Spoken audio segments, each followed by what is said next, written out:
This is Ed, and I'm in San Diego again. And my guest, very special guest, is Christopher Exline. Chris Exline is reporting to us live right now from Ukraine. Hello, Chris Exline. Welcome again to Global TV Talk Show, a unit of Global Business News.net. Chris, so it's about 8 p.m., a little after 8 p.m. in Ukraine. So good evening to you.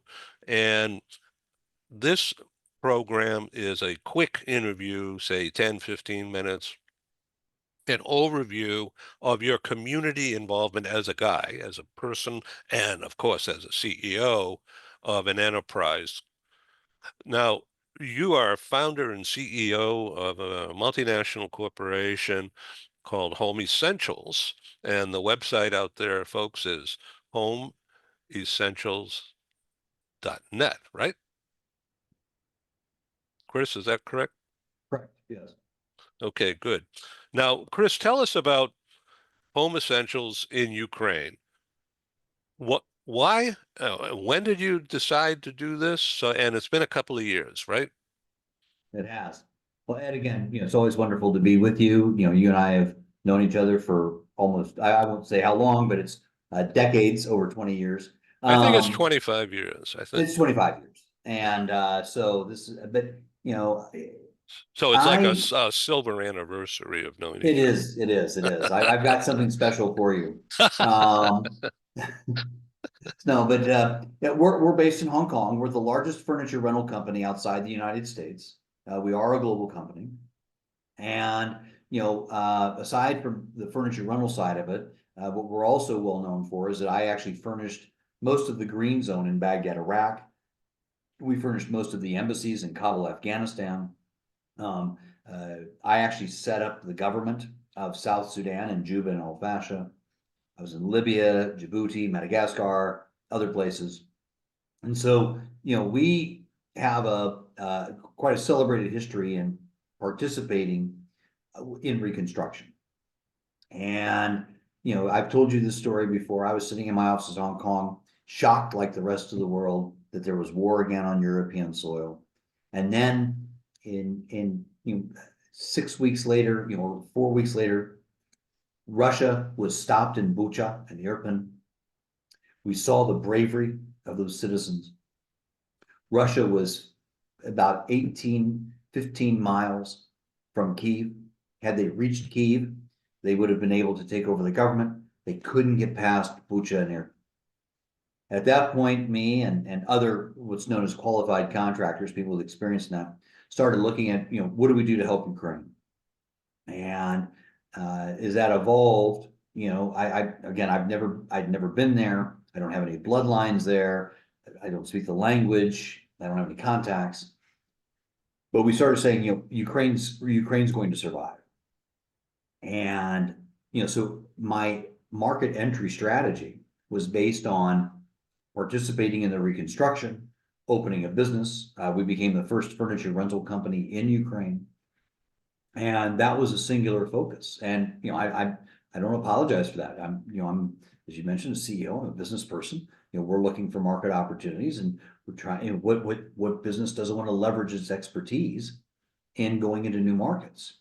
And so, as it was announced that we were going into the Ukraine, that captivated the interest of some of the investment officers from these local states. They're called oblasts or provinces.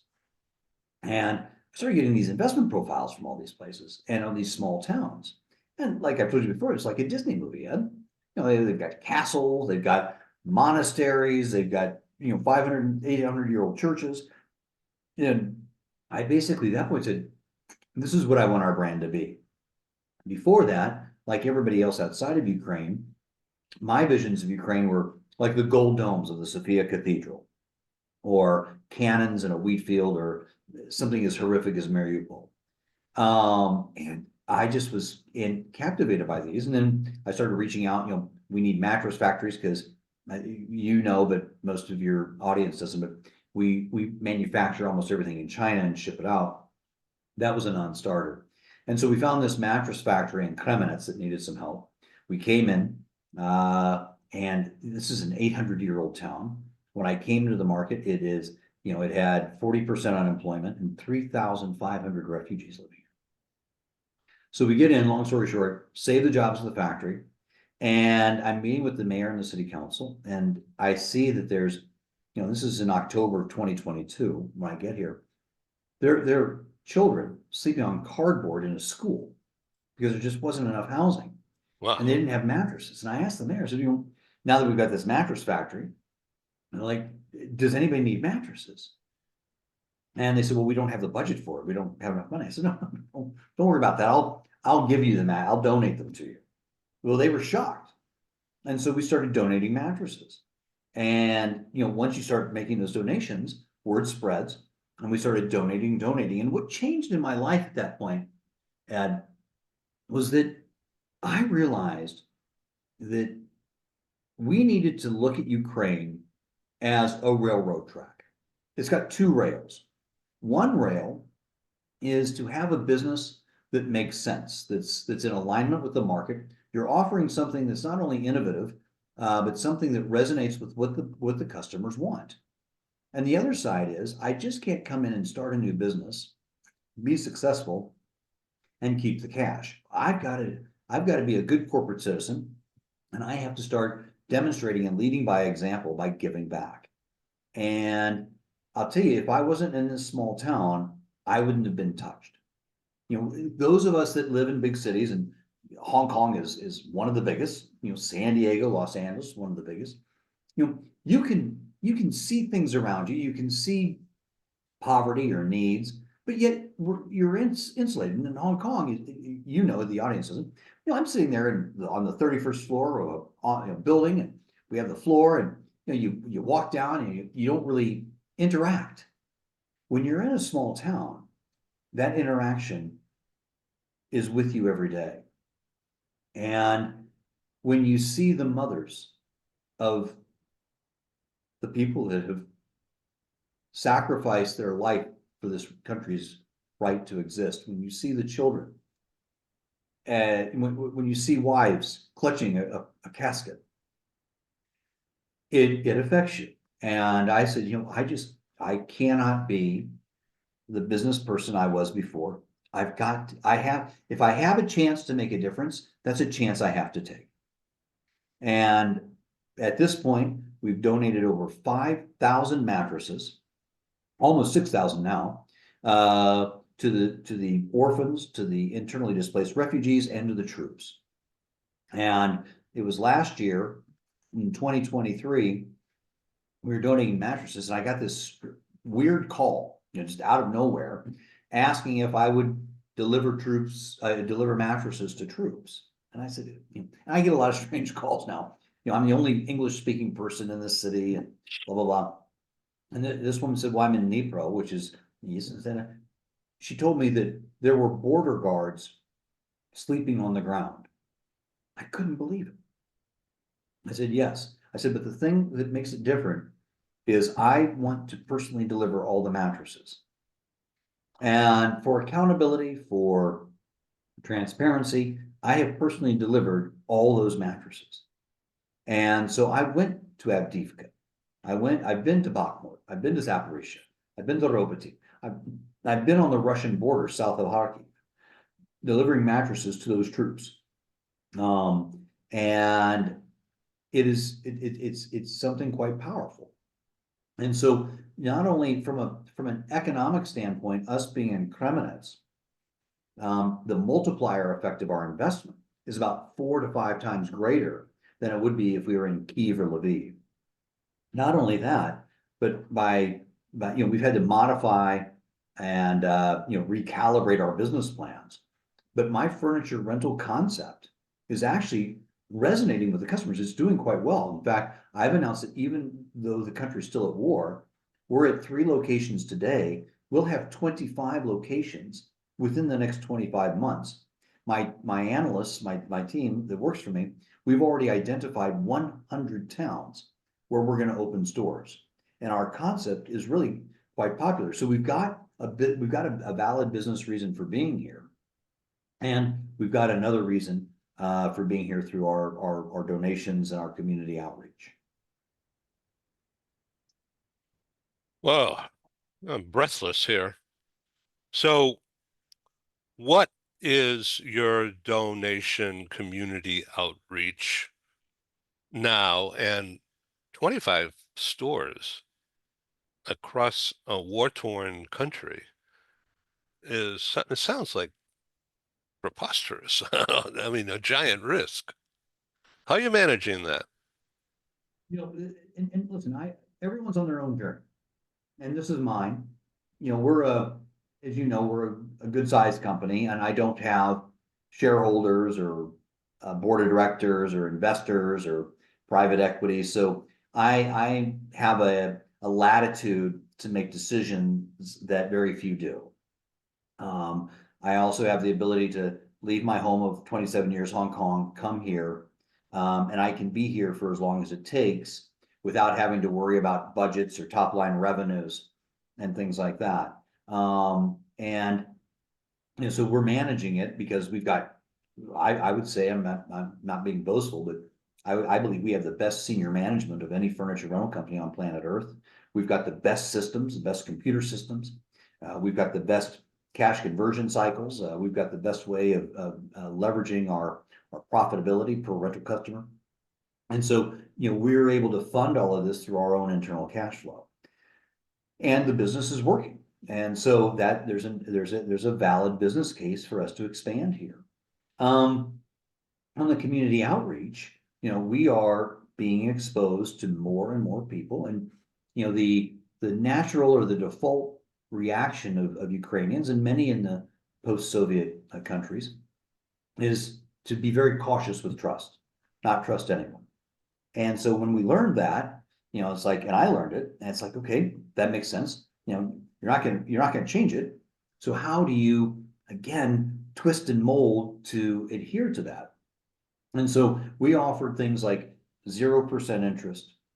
We don't charge any money until we deliver. We don't use banks. We advertise that because they don't trust the banks. And then on the charity side, you know, you don't trust me. You cannot find a single person in Ukraine that I have asked for even $1 of donation. Not a one. We have not asked anybody in this country for anything. We've not asked the government, any government, for any special concessions.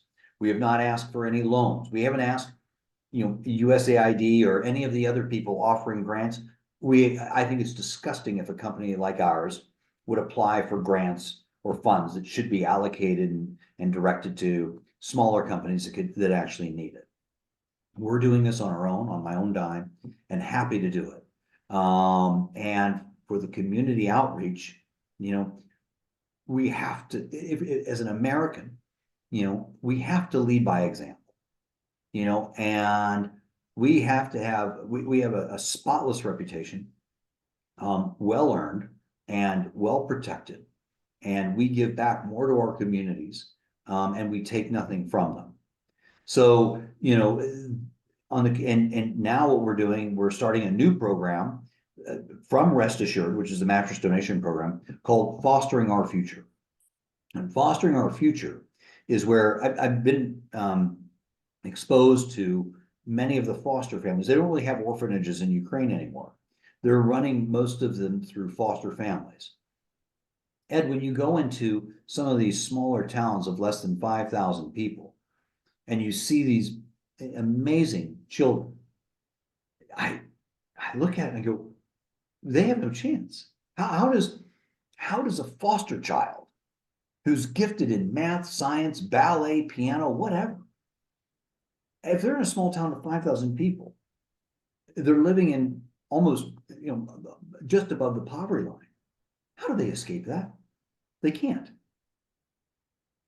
What do I, and not only as a CEO, but as a human, how do I look at those people?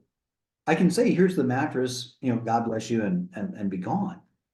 But if I have it, so we're creating a program that is not only looking at ways at mentoring and tutoring these kids, providing I'll tell you in the next program about the young karate kid who when he learned I was from Hong Kong, wanted to show me how he was like Jackie Chan.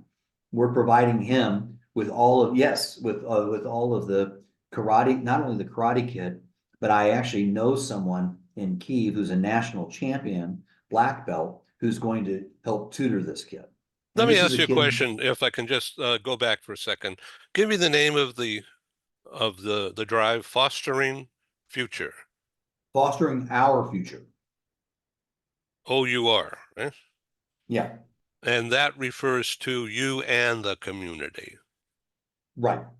Okay. So obviously, the English language is fantastic with multiple meanings. So fostering our future is how do we shepherd these foster children in communities without access to programs and institutions? How do we enable? Ed, this is what it is. I look at these kids and I say, why not give them the confidence to dream? Give them the Why do those kids confidence. have to confidence to dream? These kids, they look at, well, I don't know if it's TikTok or Instagram or whatever, YouTube. They look at all these other things going on out there. They have no chance of ever getting that. Why can't we go in there and give them the confidence to dream? And that's what we're doing. And we're creating programs, and one of the most important parts of that program, as far as I'm concerned, and the people that I've consulted with, is I looked at it and I looked at there's good foster parents, there's bad foster parents, of course, in everything in every country. But if you're a foster mom or dad and you've got 8, 9, 10 foster kids, you're going to have a bad day. I know people that have one child that have bad days, and those foster moms and dads, they don't have any spare time. So I'm sitting there, what are we doing for the mental health of those parents? You know, if if we can come up with a peer support group and professional counseling from outside of Ukraine to help them just vent, talk about their issues, give them some form of counseling. If we create healthy foster parents, then they're going to create healthier foster families. I don't know if that makes sense. I got it down. I'm playing cub reporter here and handwriting these notes. Fantastic. I And want to so, ask you to go back and underline, emphasize one more time for our worldwide audience that will watch this thing in the coming weeks and months and maybe years. We offer, by the way, global free access, 365, 724. Never a registration fee, never a toll gate. We do have sponsors and advertisers, but we don't charge to learn. We don't charge admission on purpose. Okay, I want to go back to the theme here, fostering our future. And you use, I'm going to underline our, because you are aligned with the community. You have given yourself, you have allowed them to teach you, to trust you, and you've earned that in return. So now you're speaking as a we, not an I, and you're embracing this, I want to say shattered community, but you're telling me that it's not shattered. It's very cohesive. And the people are embracing each other and they're turning out to be thankful for your involvement and your participation and your willingness to share and help lead. Fostering our future. So that is a community. This is how you're integrating with the community and you're speaking not to the community, for the community and reaching out to others to help, I'm quoting you, help the mental health of the foster parents And once again, identify the foster parents. These are people who are getting paid from the government to take care of orphaned Correct. So kids. yes, that's exactly correct. And let me explain a little bit why I use the word our. It's not about me, but we are actually bringing in Ukrainian organizations that we vetted that can assist these families. You know, and let me, I don't want to correct you, but I'll tell you, these people are shattered. Okay, they're shattered by war. These orphans are shattered by the fact that their parents have either passed away, their parents may be in prison, their parents have just disappeared, addiction, all of those issues. These orphans are shattered. The people that elect to take them in, um, this in many instances is a job for them. They're paid for it, so their monthly cash flow is directly impacted by the number of children that they have under their care. So, that in itself is a shattered program. The state doesn't have the resources financially, personnel wise, to really administer and check on this program. The state doesn't have the resources to go into these small towns of 5,000 people and routinely monitor the well-being, the living conditions of the children. And so, I think, we're going in because this is a collective effort for Ukrainians helping Ukrainians. We're coming in as a company, and then we're bringing in resources. Because I'll tell you, Ed, listen, I built a global company. I I'm out of my depth. Okay, I don't know what I'm doing, and this is beyond my skill sets. So and I readily admit that I'm bringing in some of the best and brightest people I know from my career and my contacts from Asia, America, Western Europe. I'm seeking out the best people that I know to come together and help me make a good program. Now, I I mean, want to back up. 25. I want to back Okay. up just for a minute here because the audience needs to be informed about your background. Once again, you are originally from Chicago and you have family in Texas, you have experience in property, uh, Texas, but you've been living in Hong Kong, which is your corporate headquarters for Home Essentials, which is the largest, as you say, the largest furniture rental company. This means home furnishings, right? The Right. furniture rental, and that you're not only a retailer but a manufacturer and international uh, with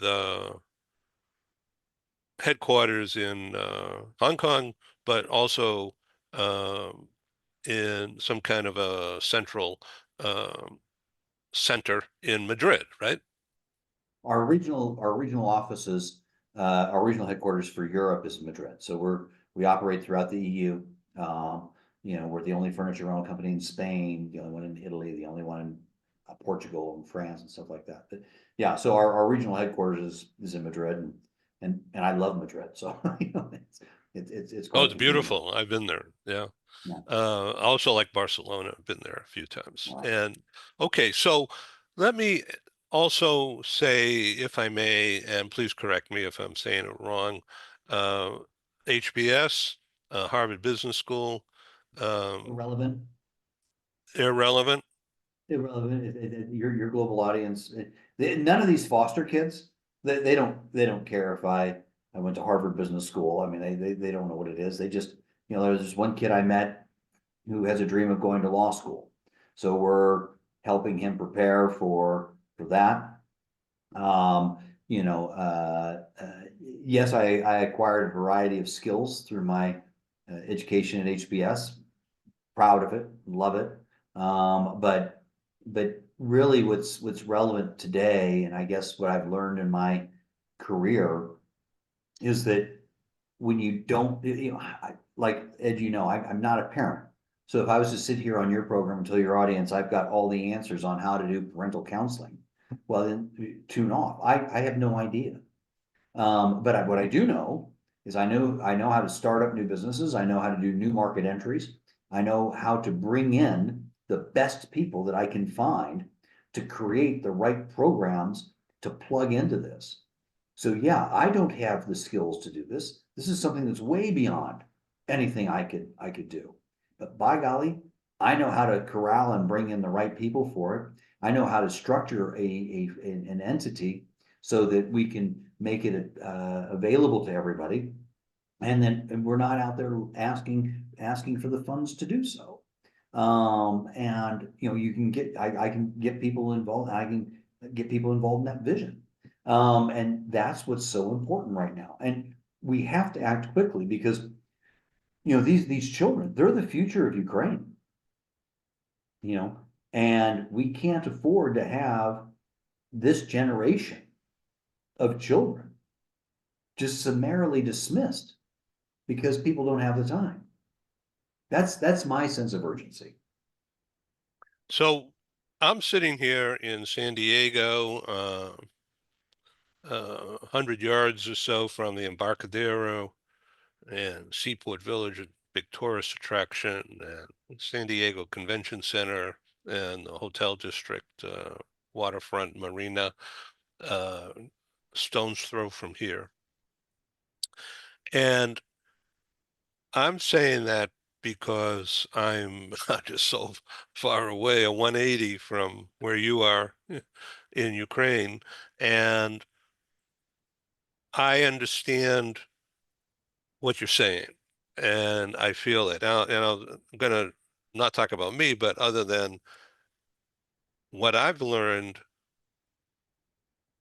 as a result of the pandemic crashing my 30-year successful live conference and event business management and learning how to do Zoom and do it successfully. We've now, I think this is broadcast number 952 since March of 2020. And we're marching on. So what this has taught me is relevant to what you just said. And that's why I'm bringing that up, is that I could take once I identify a situation and the objective, I begin thinking about pathways to achieve, to go to first base and then second base, and if I'm lucky to third, and then wait for the opportunity to score at home plate and push and think about it, connive, if you will, just find a way to make it work. And that's what I heard you say, that kind of an approach, even though you don't have the hands on. I didn't go to Harvard Business School, but I've read reports and stuff from people who work there as teachers and people who've been students. And I apply those things to my own doings. So I see the value, of course, but it's the doing and the fact that you're doing it. It's not seat of the pants, it's in your nature. So Well, congratulations. well, no. Congratulate the troops. Congratulate the people that are sacrificing. That's But good. Thank you. that like what I said, and I've told you before. I decided to come here because, like you, with the pandemic, our business was. I mean, we're in expatriate relocations, and the pandemic was a crisis for everyone in this industry. And and Hong Kong had the strictest lockdown of almost any place on earth. So I was running the company by Zoom. And I realized, if I could run it from the 31st floor of a building in downtown Hong Kong, then I can run it from an office and a factory floor in Cremonets.